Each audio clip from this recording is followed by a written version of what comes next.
So here we have the Hyundai IX20. I'm going to start off by showing you around the outside of the car, and then we'll hop in and run through some controls on the inside.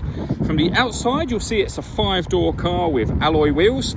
Let's start off inside the boot and then work our way around the rest of the car from there. As we approach the boot, you'll see we have reversing sensors, plenty of boot space as well, along with that 60/40 split folding rear seat, should you wish to increase that space even further. And then underneath this tray section, we have even more space. Okay, so we're just going to work our way back round to the front of the car, and then we'll hop in and run through some controls on the inside. And now that we've done a full circle of it, you can see it's in excellent condition the whole way round. Just briefly before we climb in, I think it's well worth seeing the interior from this exterior point of view. There's plenty to run through on the dashboard, so let's hop in and we'll do that now. Okay, now that we're inside the car, we're going to start with the dials. On the left-hand side, we have the rev counter, and on the right-hand side, the speedometer. In the middle, you can see the total miles for the car, which are 22,268.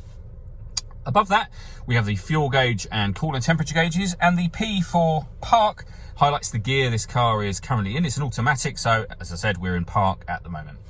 If we back out to the steering wheel, on the left-hand side, we have stereo and phone controls. On the right-hand side, the stereo controls continue, and we have the ability to change the trip computer information that you see displayed in that central screen area just there. Over in the middle, this is where you'll pair up your phone amongst other things. You'll see we have FM and AM radio. We have a CD player as well.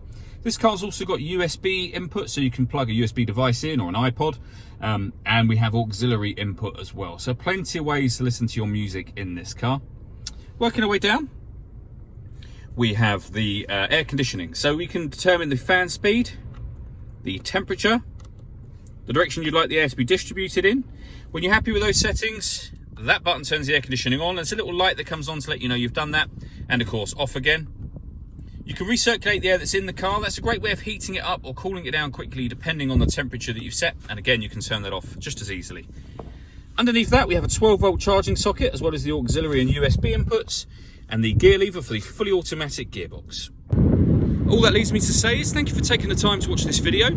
If you'd like to come and see the car in person and have a test drive, please feel free to call any of our MJA sites. We'd love to hear from you soon.